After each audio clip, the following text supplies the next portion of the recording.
My mom sold my house while I was on vacation to pay off my sister's $218,000 debts. When I came back, my name is Addison Clark. I'm 31 years old. When I came back, the driveway was empty.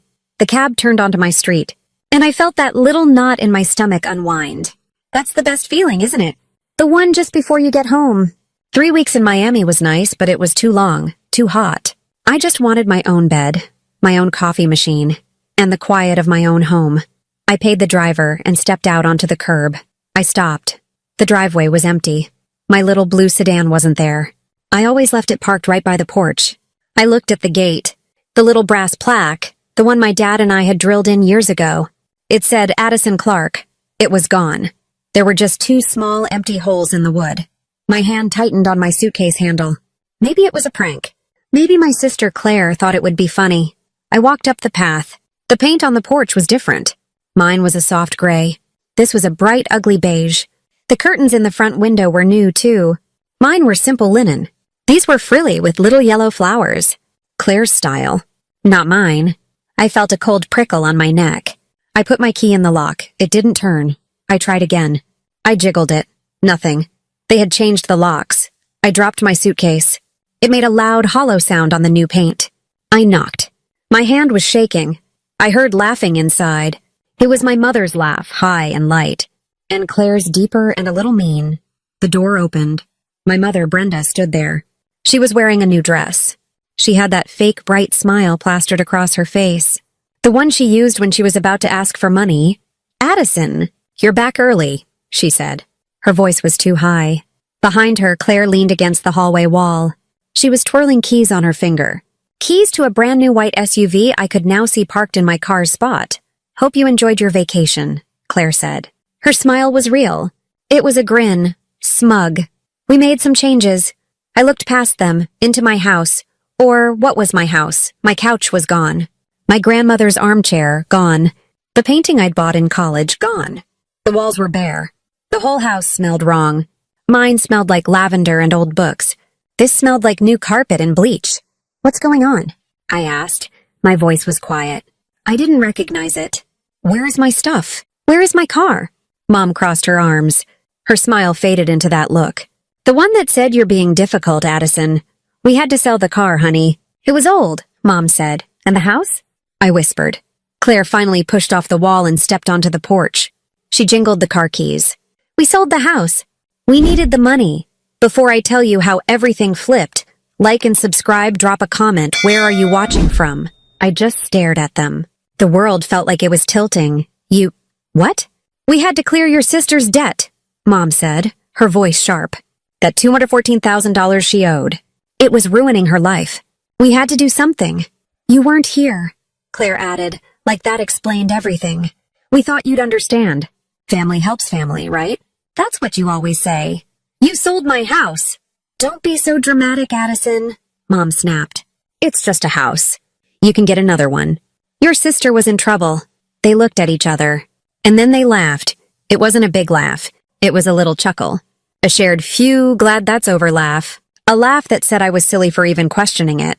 They had solved their problem. I was the problem. I felt something in my chest go cold. Not break, just freeze. I looked at my mother's happy face. I looked at my sister's expensive new shoes. I looked at the keys to her new car, probably bought with my money, my house money. And I did something they didn't expect. I didn't cry. I didn't scream. I just smiled. It was a small, calm, dangerous smile. Their laughter stopped. My quiet was always scarier to them than my anger. "Good," I said. My voice was soft, steady. Mom's head tilted. "Good? What do you mean, good?" "I'm glad it's done," I said, looking at the ugly beige paint. "It simplifies things. Then I suppose you've already met the buyer." Their faces changed. The smugness disappeared.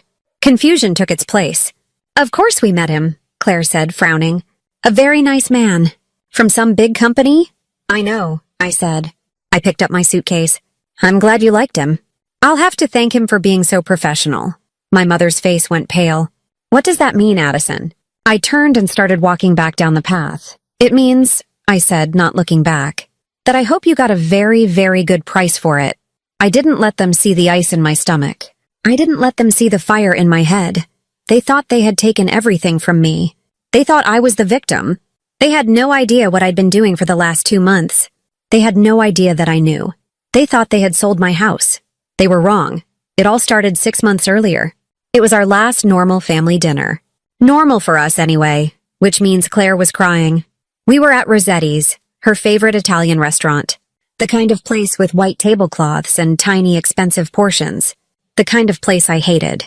I'd offered to cook at my place. "Oh, Addison, don't be so cheap," Claire had said. I need a night out. Now I knew why. She needed a public place. She knew I wouldn't make a scene. She was picking at her $40 lobster ravioli. Tears were rolling down her cheeks. Big, perfect movie star tears. It's just, everything is falling apart, she sniffled, dabbing her eyes with a cloth napkin. My mother, Brenda, immediately went into high alert. She put down her wine glass and rubbed Claire's shoulder. "What is it, sweetie? Tell me. We'll fix it." I just kept eating my spaghetti. I'd seen this show before. Many, many times. There was the college tuition she needed, even after my dad had left her a full scholarship fund. She'd spent it on a trip to Europe. I paid. There was the dream car that got repossessed. I paid. There was the bad investment with her sketchy boyfriend. I paid. I was the family bank. I was the responsible one. The boring one. The one who went to college on scholarships, got a good job in finance and saved every penny. The one who bought a house. Claire was the creative one, the free spirit, the one who had bad luck. Mom looked at me. Her eyes were already hardening. She knew I was the roadblock. "Claire?" "What is it?" Mom pressed. "It's the boutique," Claire whispered. "Ah, yes. The boutique. A designer handbag store she'd opened with Mom's help. Mom had co-signed the lease. I knew this because I had to bail them out of the first month's rent. It's just, it failed," Claire sobbed. "Just a little bad luck." "The market is terrible. How bad is it?" Mom asked. Claire mumbled something. "What was that, honey?" "Speak up." Claire took a shaky breath. "It's $214,000. Mom gasped. It was a good performance. I'll give her that. She looked genuinely shocked. "Oh my God," Mom whispered. She looked straight at me. The request was already in her eyes. "Addison, we have to help her." I put my fork down. My food suddenly tasted like ash. "No," I said. Claire's crying hitched. Mom's face darkened. "What do you mean, no?" Mom hissed, keeping her voice low. "This is your sister. She's $214,000 in debt because she bought inventory she couldn't afford." I warned her. "I told you both this would happen." "You're always so negative, Addison," Claire cried, her voice rising. "You're just jealous. Because I took a risk. I followed my dream." "Your dream," I said, my voice cold, "was to buy yourself Gucci bags with a business loan and call it inventory. I saw the books, Claire. You've been paying your rent with it." "That's not true." "Stop it, both of you," Mom ordered. She looked at me. "Addison, she will go to jail. They will take my house. The one your father left me." My dad hadn't left her a house. He left her a mountain of debt. I'd paid that off, too. I'd bought her the condo she lived in. But that was a story for another day. "I am not paying it," I said. "We'll pay you back," Claire insisted. I swear, just as soon as I get back on my feet. I'd heard that one before. I was still waiting for the $30,000 from the car incident 5 years ago. I have paid her debts, Mom. Over and over. I'm done. This is the last time I'm even having this conversation. Mom scowled. It was an ugly look.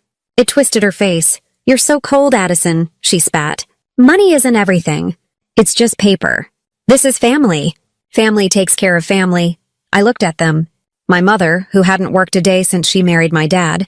My sister, who thought a budget was a suggestion. They weren't family when I was working 80-hour weeks to get my promotion. They weren't family when I was sick with the flu, and I had to order my own soup.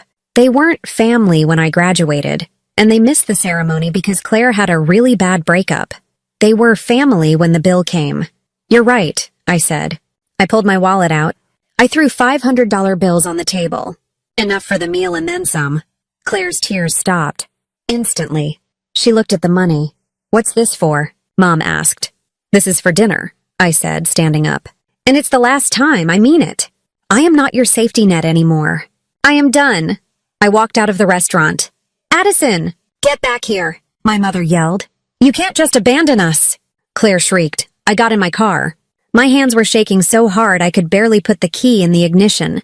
I sat there for a long time. I felt sick. I felt guilty. And I felt free. I drove home. I locked my doors. I turned on my security system. I thought that was the end of it. I was wrong. That was the beginning. That night was the night they decided I wasn't their daughter or their sister anymore. I was just a problem to be solved. An obstacle sitting in a house full of money. After that dinner, things got quiet. Too quiet. For 2 months, I heard nothing. Claire didn't call, begging for money. Mom didn't text, just checking in, which was her code for I need you to buy my groceries. It was peaceful. And it made me deeply, deeply paranoid. They didn't give up that easily. Giving up would mean getting a job. I started checking my accounts. Every day, my checking, my savings, my investment portfolio. Everything was locked down. I'd changed all my passwords after the dinner. I thought I was safe. Then one Tuesday, I was paying my mortgage. I did it online. I always paid a little extra toward the principal. I logged into the portal. A pop-up appeared. We see you're logging in from a new device. Please verify your identity. That was strange. I was on my work laptop, the one I always used. I verified my identity and clicked into the main dashboard. Everything looked fine, but I had a cold feeling. I clicked on Account Settings, then Security, and I saw it. Recent. Login activity, November 3rd, IP, my home IP address. November 1st, IP, my home IP address. October 28th, IP, an IP address I didn't recognize. My heart started to pound. I copied the strange IP address. I pasted it into a search engine. The IP address was registered in my mother's town. I felt dizzy. How? How did she get my password? I'd made it a jumble of 16 letters, numbers, and symbols. I dug deeper. I clicked on the Account Documents tab. There was a file there I didn't recognize. Transfer request.pdf. My blood turned to ice. I clicked it. Request to transfer title for property at 124 Maple Drive. Pending review. I scrolled down. And I saw the signature, my signature, or a very good copy of it, and underneath a cosigner. Brenda Clark, cosigner. My mother was not a cosigner. I had bought this house alone, on purpose, to get away from her. I had put down 50%. I had perfect credit. I didn't need a cosigner. How did she get her name on my mortgage? I was about to call the bank, my hands shaking, when my phone rang. It was my lawyer, Mr. Henderson. He's an older man, very sharp. He handled my dad's estate. He knows my family, Addison, he said. He didn't say hello. I'm calling about your property. I just received a very strange call from a title company. They're trying to rush a sale. I couldn't breathe. They can't. It's my house. There was a long, tired sigh on the other end of the line. Addison, he said, his voice grim. Did you, at any point, approve a power of attorney for your property? Giving your mother rights to sell? No, I whispered. God, no. Why would I do that? Then someone forged it, he said simply. They filed it with the county. I'm sending you a scanned copy of what they sent the title company. It just hit my email. My computer pinged. An email from Henderson Law. I opened the PDF. There it was. A legal document. Durable power of attorney. Giving Brenda Clark full rights over all my assets, my property, my bank accounts. And at the bottom, my signature, it looked just like mine. Claire. It had to be Claire. She was always the artist. She could copy any signature, any drawing. When we were kids, she forged Mom's name on a permission slip so perfectly she never got caught. I looked at the notary stamp. It was from a little mail-and-ship place in my mom's town. I knew the woman who owned it. Janice. My mom played bingo with her every Thursday.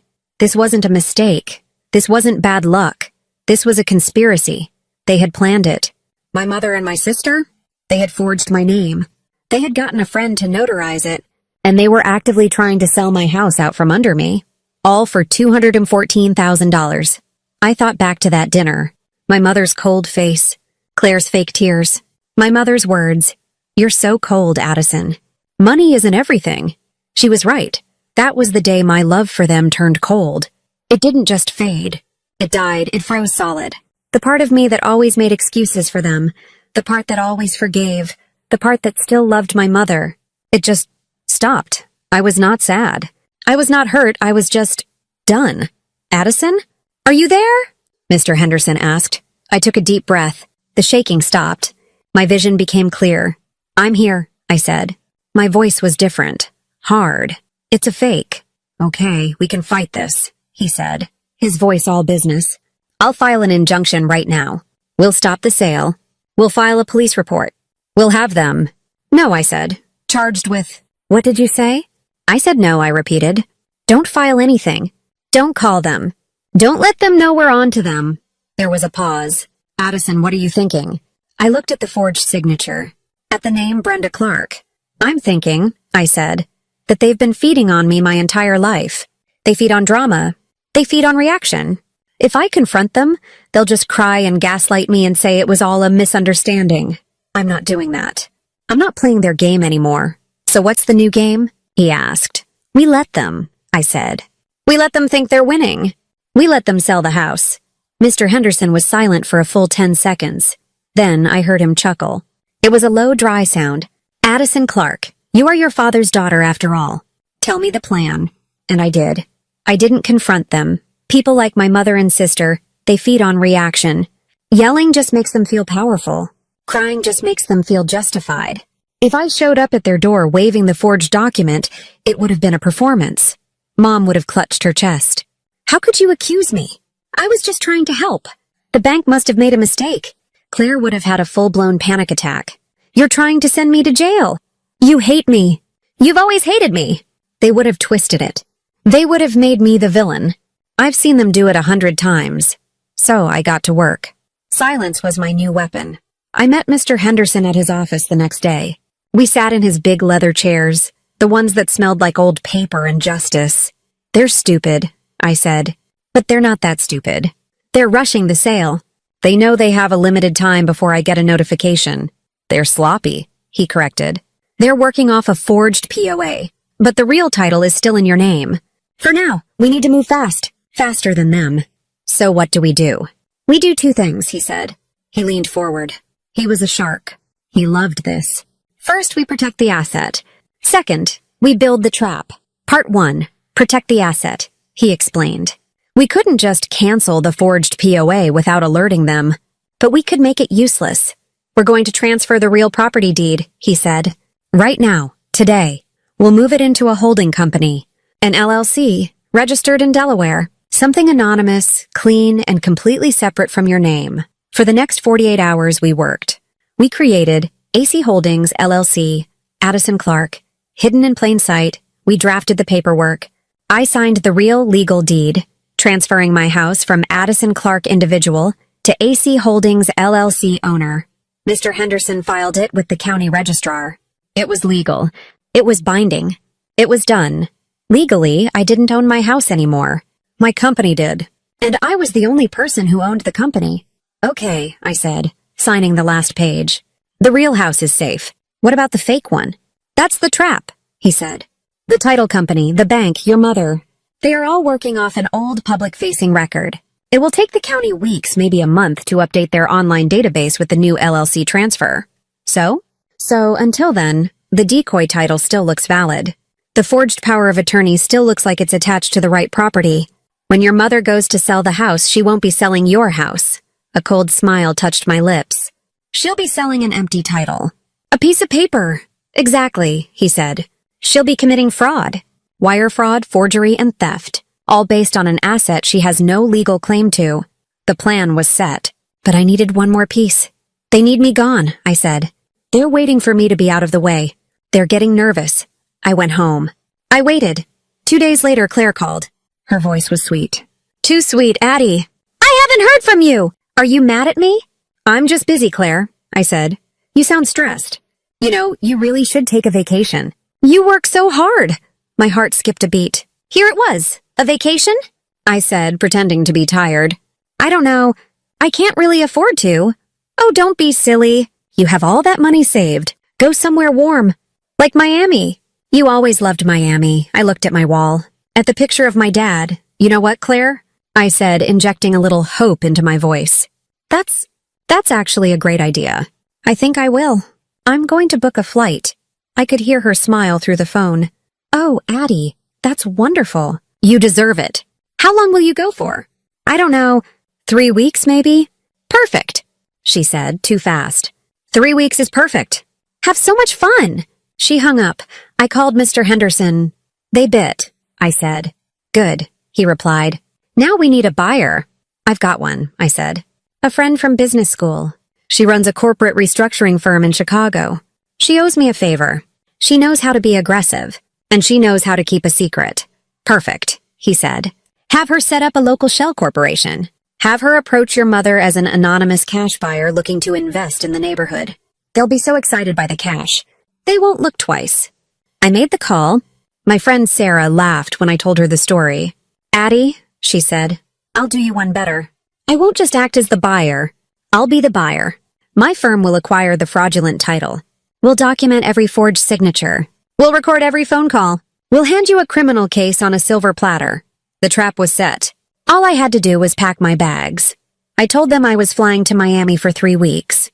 The night before I left, I had them over for pizza. I had to play the part. Now don't burn the place down, I joked, handing my mom a spare key. A key that, as of an hour ago, only opened the garden shed. I'd already changed the real locks. My sister Claire laughed too hard. Don't worry about us, Addie. We'll take care of everything. You just go relax. Her eyes were darting around the living room. She was already measuring for new furniture. My mother hugged me at the door. Be safe, sweetie.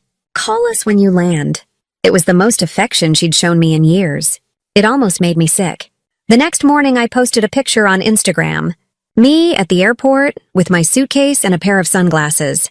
Miami bound. Off the grid for 3 weeks. Vacation, Claire commented almost immediately. Have so much fun. You deserve it. I got in the cab. I went to the airport. I even went through security. Then, I walked right out the arrivals exit and got into a different car. I didn't go to Miami. I went to a small furnished apartment 5 miles from my house. An anonymous short-term rental Mr. Henderson had booked under his firm's name. We called it the War Room. It had a desk, a bed, and a high-speed internet connection. It was all I needed. I was away, but I was watching every single thing. I had my old security cameras, the ones they thought were just for show. They were motion-activated and streamed to my laptop. I had the digital tracker, the one I'd installed on my home computer months ago. When I paid Claire's first boutique debt, I'd had her log into my bank portal from my desktop. While she was doing it, I installed a keylogger and a remote access program. It had felt dirty at the time. I'd told myself it was just for protection. Now it was my best weapon. I watched them. Day 1, 3 hours after my flight. My cameras pinged. My mother's car pulled into the driveway. They didn't even wait. They used the useless key on the front door. I watched them jiggle it, get frustrated, and then I watched Claire pull a crowbar from her trunk. They broke into my house. Their own house, they thought. The irony was bitter. Day 2, the buyer arrived. My friend Sarah, playing the part of Ms. Evans. She was sharp, professional, and looked like she ate people like my mother for breakfast. I was on a muted conference call with Sarah, listening to the whole thing. Sarah, as Ms. Evans. My firm is prepared to offer $220,000 in cash. We can close in 5 business days. Mom's voice. Oh, well, we were hoping for more. The house is worth at least $500,000. Sarah. My offer is $220,000. That's what it's worth to me. I'm buying 10 properties on this street. Take it or leave it. I have another meeting in 10 minutes. I knew they'd take it. My house was worth $500,000, but they weren't trying to get rich. They were just trying to get $214,000.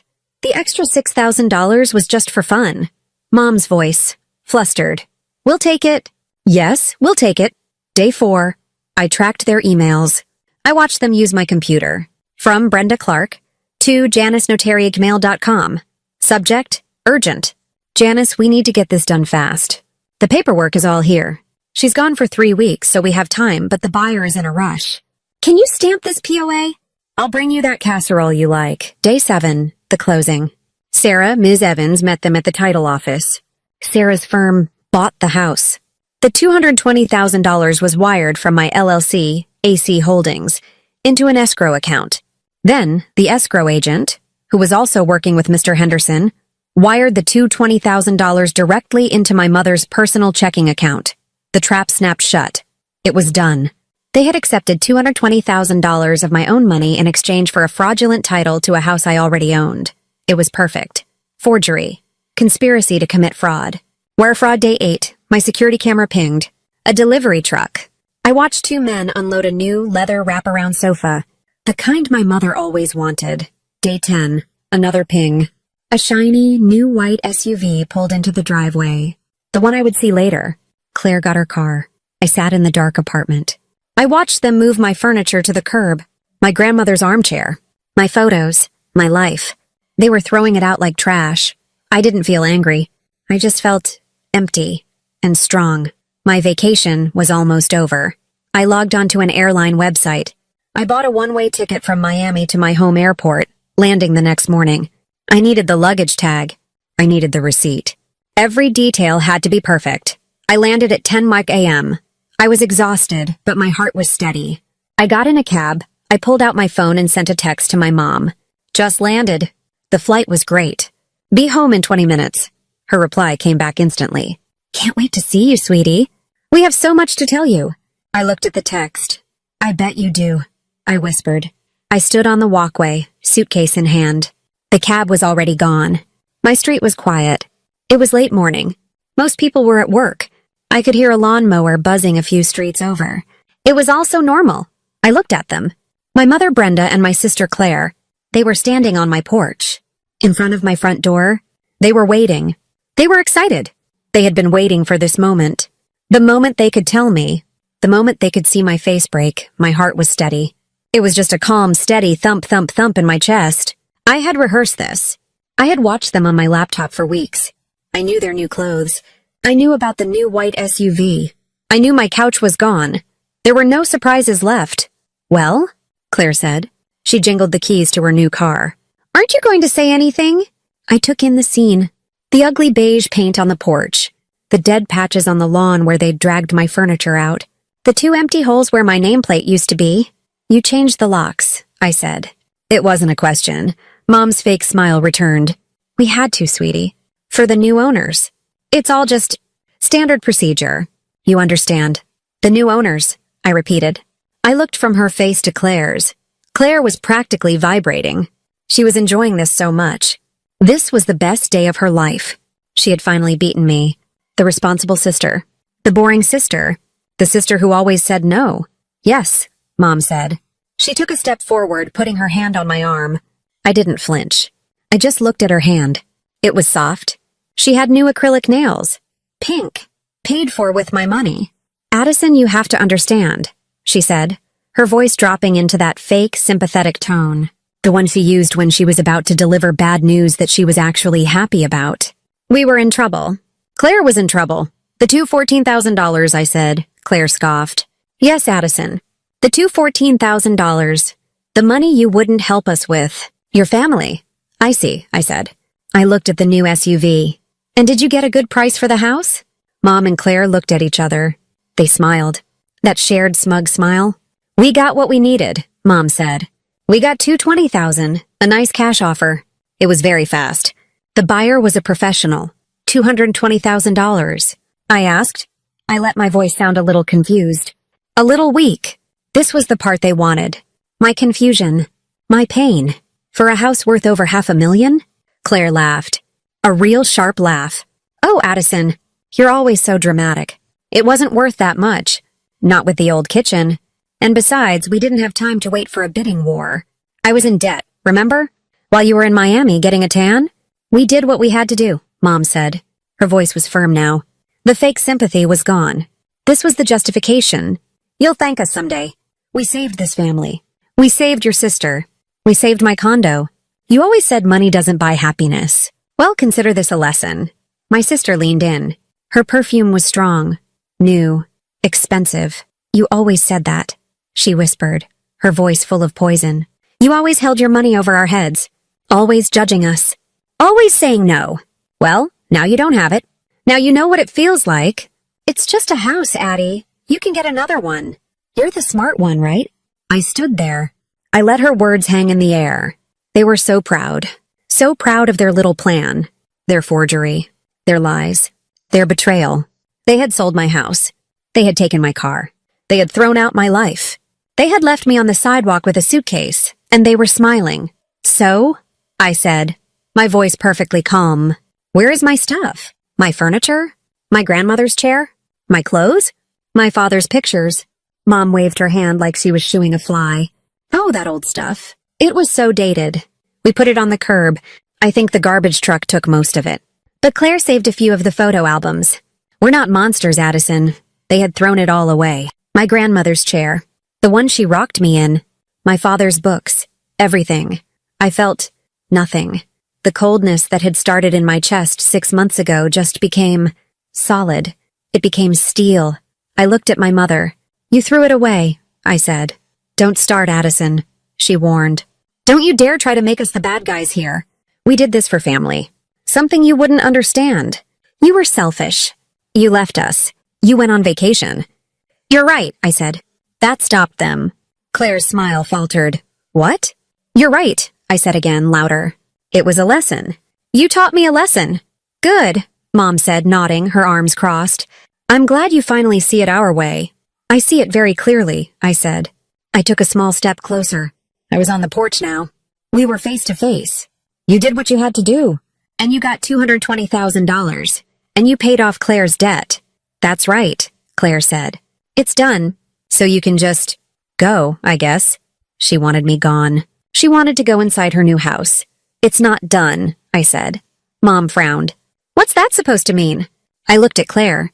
You said the buyer was a professional. A woman. From a firm? Yeah, Claire said, suspicious. A Ms. Evans, from some big investment company. She was very tough, but we handled her. I nodded. Ms. Evans, yes, I know her. The air changed. The quiet on the street felt louder. My mother's face went stiff. What? What do you mean you know her? I let the silence sit for a long, long time. I watched the color drain from my sister's face. I watched my mother's hand, the one with the new pink nails, start to tremble. What does that mean, Addison? Mom demanded. I looked at the new, ugly beige paint. I looked at the flowery curtains. I looked at my mother, and I smiled. My real, cold, quiet smile. It means, I said, my voice clear and cutting, that the buyer you sold to works for me. The silence was instant. My mother's face went blank. It was like her brain just stopped. Claire was the first one to speak. She tried to laugh, but it came out as a squeak. What? That's not funny, Addie. You're lying. Am I? I asked. I unzipped the front pocket of my suitcase. I pulled out a single folded document. It was crisp, clean. What is this, then? I didn't hand it to them. I held it. My mother stared at it. What are you talking about? We signed the papers. It's done. The house is sold. We have the money. You have my money, I said. The $220,000? That came from my company's bank account. You didn't make a sale. You accepted a wire transfer. Claire grabbed the paper from my hand. Her hands were shaking. She unfolded it. She read it. Her eyes scanned the page, getting wider and wider. What is this? AC Holdings, LLC? What is this? She stammered. That, I said, is the legal deed to this house. The real one? My mother snatched it from Claire. She held it close to her face. This says transferred to AC Holdings, LLC. It's dated 2 months ago, right after our dinner. That's right, I said. The day after you told me I was cold and selfish. The day after I knew you would never stop. I met with my lawyer. I transferred the house into a holding company. My company. The one you can't touch. Claire was shaking her head. Back and forth, back and forth. No, we had the power of attorney. It was legal. Janice notarized it. Janice notarized a forgery, I said, my voice flat. And that forgery gave you permission to sell a property in the name of Addison Clark. But I hadn't owned the house for 2 months. You sold a title that didn't exist. You sold a piece of paper. My mother looked up from the document. Her face was gray. A decoy, she whispered. A decoy, I confirmed. I had my lawyer create a dummy title. One that still looked valid on the public-facing sites. One that would fool a greedy, sloppy notary. One that would fool you. Claire just kept saying no. The money. The money was real. It's in my account. I paid the debts. I bought my car. Yes, the money was real, I said. It was my money. I had my buyer, Ms. Evans, wire it from my LLC through an escrow account right into your bank account. I needed the paper trail. I needed to prove you took it. Prove? Mom's voice was a whisper. Yes, prove. Because the $220,000 you took? Every penny is marked. Every single dollar is part of a criminal investigation for wire fraud. That was the word. Criminal. My sister made a sound. A small choking sound. She stumbled back and sat down hard on the new porch steps. Jail? She whispered. You're sending us to jail? My mother's face crumpled. The mean, hard woman from 5 minutes ago was gone. Now the victim was here. Addison! She cried. The tears came instantly. Addison, no. You wouldn't. You wouldn't do this to your own family. To your mother. She reached for me. I stepped back. You did this, I said. You forged my name. It was a mistake. We were desperate. She wailed. Your sister? She would have gone to prison. We didn't mean to hurt you. We thought you'd just buy another house. You threw my life in the garbage, I said. My voice was quiet, but it cut through her crying. You threw my father's things away. You stood here and you laughed at me. You laughed because you thought you had left me with nothing. You thought you had won. We'll give it back. Claire suddenly shrieked from the steps. She stood up, frantic. We'll give the money back. All of it. Well, most of it. The car. I can return the car. Right, Mom? We can fix this. My mother nodded, grabbing onto the idea. Yes, we'll fix it. We'll give it all back. Just call them off, Addison. Call off the investigation. Please, I'm your mother. You can't do this. They were pathetic. All the smugness, all the pride. It was just a thin, brittle shell. And inside was this. Greed, panic, fear. They weren't sorry for what they did. They were sorry they got caught. I looked at my mother's tear-stained face. I looked at my sister, who was trying to calculate how much money she had already spent. You're right, I said. You're my family. My mother let out a sob of relief. Oh, Addie, thank God, I knew you'd understand. But you were wrong about one thing, I said. Her face froze. You said family doesn't forge signatures and sell your home while you're gone. I turned and picked up my suitcase. I agree. I started walking away. Addison, wait. My mother screamed. Where are you going? What are you doing? Addison! I'm not doing anything, I called back. I'm just going home. This isn't your home anymore, Claire yelled. You said it yourself. It belongs to your company. I just kept walking. You can't just leave us. Mom shrieked. Addison, we are your family. I stopped at the end of the walkway. I looked back at them. Two small, desperate, ugly people standing on a porch they didn't own, in front of a house that was never for sale. No, I said. You're just two criminals who got caught. The investigation is already filed. The money is already tracked. It's over. I turned the corner, leaving them standing there. Their screams followed me down the street, but they sounded very, very far away. I walked. I didn't run. I just walked. My suitcase wheels made a click-clack on the sidewalk. It was the only sound I focused on. Their voices were still echoing. Addison, come back! You'll regret this. You're killing your mother, Addison. I turned the corner. Silence. My street was empty again. I sat on a bench at the little neighborhood park. I was 2 blocks away. I just sat. I didn't feel relief. I didn't feel joy. I didn't feel victorious. I just felt still. The steel bar in my chest was finally cool. My phone buzzed. It was my mother. I let it ring. It buzzed again, a text. Addison, I am begging you. This is a mistake. Call off the police. We can talk about this. I looked at the text. I remembered her face when she said, We did what we had to do. You'll thank us someday. I remembered Claire's laugh. My phone buzzed again. A text from Claire. You bitch, you set us up. You always hated me. You were always jealous. Dad loved me more. I almost smiled at that one. Dad. Dad was the one who warned me. Be careful, Addie, he'd told me a month before he died. Your heart is good, but they're like wolves. They only know how to be hungry. I thought he was being dramatic. He wasn't. I texted Mr. Henderson. It's done. They know. His reply was instant. Good. The team is 5 minutes out. Are you clear? I'm clear, I texted back. I had one more thing to do. I opened my email. I pulled up an audio file. I'd been saving it. It was the final piece. The one piece of evidence that wasn't about money. It wasn't about wire fraud or forgeries. It was about intent. When they had broken into my house, they had used my desktop computer. I had watched them do it. They were looking for bank statements, for my passwords, for anything else they could steal. They thought the computer was just a computer. But the remote access program I'd installed wasn't just a keylogger. Anytime the computer was woken up, it started recording. Video from the webcam. Audio from the microphone. I had 40 hours of footage of them. Of them trying on my clothes. Of them calling my bank, pretending to be me. Of them ordering the new couch. And I had this, a 5-minute conversation from the first night. I attached the audio file to my text thread with my mother and sister. I didn't write a word.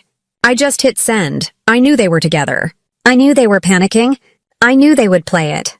I pressed play on my own phone, listening to it one last time. The sound was clear. They were in my office. They were drinking my wine. My sister's voice. This is amazing. It's working. She's really gone. Mom's voice. Of course she's gone. She's so predictable. A little me time. She's probably sitting on a beach right now feeling guilty. Claire. Good. She deserves to feel guilty. She deserves to lose it. Especially after what she said at dinner. I'm done. Who does she think she is? Mom. She's no one. She's just a paycheck, sweetie. She always has been. Even your father said it. Addison will take care of us. And she will. She just doesn't get a choice this time. Claire. What about when she comes back? She's going to flip out, Mom. Let her. Let her scream. Let her cry. What's she going to do? Call the police? And say what? My mother sold my house to save my sister? They'll laugh at her. We'll tell them she was unstable. We'll tell them we were worried about her. It's 2 against 1. We'll be fine. Now, help me find the title for her car. I pressed stop. My phone was silent. No more texts from them. That, I knew, was the final blow. The money was one thing. The fraud was one thing. But the words... She's just a paycheck, sweetie. She always has been. There was no coming back from that. There was no, we didn't mean it. It was the truth. Their truth. I stood up from the bench. I heard sirens in the distance, not loud. Just a quiet, official sound. I looked back in the direction of my house. I could see 2 black cars, no lights, turn onto my street. They were unmarked. Investigators. They pulled into the empty driveway. The one where my car used to be. They were quiet, professional, just as Ms. Evans had been. I saw 2 men get out, both in dark suits. They walked up to the beige porch. My mother and sister were standing there, frozen. I watched from a block away as one of the men showed them a badge. I watched my mother's face crumple. I watched my sister start to scream. A real scream this time. A scream of pure animal terror. I didn't watch as they were questioned. I didn't watch as they were put into the cars. I didn't have to. I turned around. I pulled the handle of my suitcase up. I walked past the park, up the road, to the gate next door to my old house. It was a new gate. White picket. It had a small brass nameplate. It said, Clark. I pushed it open. The lawn was perfect. The paint was a soft gray. The curtains were simple linen. It was the same design as my old house. A mirror image. Same mailbox. Same porch swing. Same everything. Except this house was mine. The one I'd been building for 2 months. The one I'd been living in while they thought I was in Miami. The war room apartment 5 miles away had been a decoy too. I had been right here, 10 feet away, watching them from my new bedroom window. I'd used my inheritance from my father's mother, the money they never knew I had, to buy it. I'd used AC Holdings, LLC. I had quietly moved all my real belongings. My grandmother's chair. My father's books. My real photos. They were all here. Safe. The stuff my mother had thrown on the curb? That was all IKEA. Things I'd bought just for them to destroy. I stepped inside. I closed the solid wood door. I heard the deadbolt click into place. Home. I leaned my back against the door and let out a breath I felt like I'd been holding for 6 months. The house was quiet. It smelled like lavender and old books. I looked around. There, in the entryway, was the small table my dad had built. There in the living room was my grandmother's armchair, sitting by the fireplace. My old worn-out couch. My favorite painting. My life. I had moved everything in the middle of the night. In the 2 days before my flight, I'd hired a private, bonded moving crew. They were in and out in 4 hours. While my mother and sister were sleeping, I was moving. While they were plotting, I was packing. I walked into the kitchen. I made myself a coffee. My old sputtering machine. It felt good. I took my coffee and walked upstairs. My bedroom. My real bed. My old quilt. I sat in the chair by the window. This was the window I had watched them from. I could see my old house perfectly. The black cars were still there. The investigators were going inside. They were taking pictures of the new couch. Of the new SUV. Evidence. My old house looked sad. The beige paint was cheap. The flowery curtains were ugly. It looked like them. I felt a buzz in my pocket. It was Mr. Henderson. I answered. It's done, he said. I see them, I said. They're being taken in for questioning. We filed for an immediate freeze on their assets. The bank accounts, the condo, the car. It's all frozen pending the fraud investigation. So she can't sell the car, I said. She can't even buy gas for it, he replied. They took the $220,000. They have to account for it. And they can't. The money is marked. The audio file you sent was definitive. That's not a mistake. That's premeditated conspiracy. Good, I said. Addison, he said, his voice a little softer. Are you all right? I looked at my grandmother's chair across the room. I am, I said. I really am. Thank you, Mr. Henderson. You're your father's daughter, he said again. He would be. Well, he'd be raising hell. But he'd be proud. Call me if you need anything. He hung up. I sat there for a long time. I watched the sun start to go down. The investigators were efficient. They were in and out in an hour. They took the new white SUV. It was towed. Evidence. Then a different car came. A locksmith. He was changing the locks on my old house, the one my company owned, locking my mother and sister out. Not that it mattered. They weren't coming back. The street was empty again. Just two houses, side by side. One was a crime scene, a hollowed-out shell filled with cheap furniture and bad memories. The other was my home. I thought about what they said. She's just a paycheck. You're so cold, Addison. Family takes care of family. I had taken care of them. My whole life. I paid for Claire's college. I paid for my mother's condo. I paid off their debts over and over. I had given them everything. And they hadn't just stolen my house. They had tried to steal my life, my past, my father's memory. They had thrown it on the curb. They had laughed. I didn't feel angry anymore. I just felt free. They thought they were taking from me, but they were just showing me who they were. I had believed them. For 31 years, I had believed the performance, the unlucky sister, the worried mother. It was all a lie. My father was right. They were just hungry. I closed the curtains. I didn't want to look at that house anymore. It was just a building. It didn't matter. My home was here. Justice wasn't the black cars. It wasn't the jail cell they would sit in. Justice was this. The silence. The peace. The knowledge that I had been smart enough. I had been strong enough. I had saved myself. Justice didn't need my anger. It didn't need my tears. It just needed proof. It just needed me to finally stop forgiving them. It just needed me to lock my door. Inside my new home, everything was still. The walls were painted the same soft gray as my old house, but the air felt cleaner. It felt lighter. It was untouched by betrayal. I sat on my balcony. My real balcony. I watched the sun dip behind the trees. The street was dark. My old house was just a shadow next door. Empty. I wondered what they were doing. What they were saying. I wondered if they were in a cell. I wondered if they finally understood. I didn't really care. My phone buzzed. I looked at it. It was on the table. A text message from my mother. It must have been from the police station. Maybe they let her make one call, one text. I looked at the screen. We didn't mean to hurt you. I love you. Please fix this. I looked at the words. I love you. They felt empty. Like the house next door. Like the holes in the gate where my name used to be. I thought about texting her back. I thought about sending her the audio file again. I thought about all the things I could say. You don't love me. You love my money. You're just a paycheck. Remember? You threw my father's things in the trash. You laughed. I picked up the phone. My thumb hovered over the block button. But I didn't press it. I didn't reply. Some things don't deserve answers. Some people don't deserve a response. My silence was the only answer they would ever get from me again. My silence was the one thing they couldn't twist. They couldn't use. They couldn't feed on. They thought they had stolen my home. They thought they had taken my money and my future. But what they really lost was a daughter. They lost a sister. They lost the one person who had spent her entire life cleaning up their messes, and now they had to sit in their own. I turned my phone off. I sipped my coffee. It was cold, but it didn't matter. Justice didn't need shouting. It just needed proof. And it needed me to finally choose myself.